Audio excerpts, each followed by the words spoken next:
భద్రాద్రి కొత్తగూడెం జిల్లాలోని కొత్తగూడెం క్లబ్ నుండి post office centre వరకు బైక్ ర్యాలీ నిర్వహించారు. అనంతరం టీఎస్ యూటీఎఫ్ జెండా ఎగురవేసి సభను ప్రారంభించారు. ఈ సందర్భంగా ఎమ్మెల్సీ నర్సిరెడ్డి మాట్లాడుతూ మహాసభల ద్వారా తెలంగాణ రాష్ట్రంలో ఎటువంటి విద్య ఉండాలి, భారతదేశ వ్యాప్తంగా కూడా విద్య ఏ రకంగా ఉండాలి, విద్యను అమలు చేయడంలో పూర్తిగా రాష్ట్ర ప్రభుత్వాలు స్వేచ్ఛనిస్తూ కొటారీ కమిషన్ సూచించిన ప్రకారం కేంద్రం తన బడ్జెట్లో 10% నిధుల్ని రాష్ట్రాలకు కేటాయించాలని డిమాండ్ చేశారు.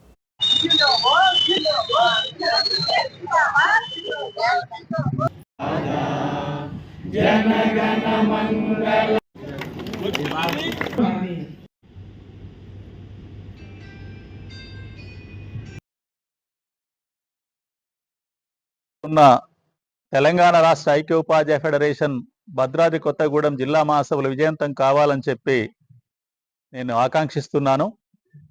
ఈ మహాసభల ద్వారా తెలంగాణ రాష్ట్రంలో ఎటువంటి విద్య ఉండాలి, భారతదేశ వ్యాప్తంగా కూడా విద్య ఏ రకంగా ఉండాలి, విద్యను అమలు చేయడంలో పూర్తిగా రాష్ట్ర ప్రభుత్వాలకు స్వేచ్ఛనిస్తూ కొటారీ కమిషన్ సూచించిన ప్రకారం కేంద్రం తన బడ్జెట్లో 10% నిధుల్ని రాష్ట్రాలకు కేటాయించాలి. అప్పుడు మాత్రమే విద్యను సరైన రీతిలో ముందుకు తీసుకుపోయే అవకాశం ఉంటుంది.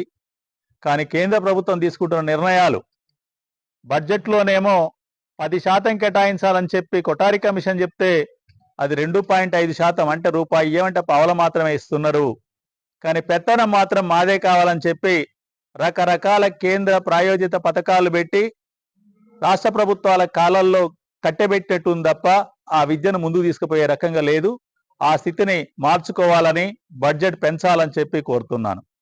ముఖ్యంగా మధ్యాహ్న భోజన విషయంలో 60% కేంద్ర ప్రభుత్వం భరిస్తుంది కాబట్టి మధ్యాహ్న భోజనం రేట్లు పెంచి నాణ్యమైన భోజనం పెట్టడానికి, తర్వాత వంట ఏజెన్సీలకు కూడా కనీస వేతనం ముట్టే రకంగా వాళ్లకు 10,000 చొప్పున పెంచినట్లయితే మధ్యాహ్న భోజనం మంచిగా పెట్టే అవకాశం ఉంటుంది. ఆ పద్ధతిలో నిర్ణయాలు చేయాలని చెప్పి నేను కోరుతున్నా.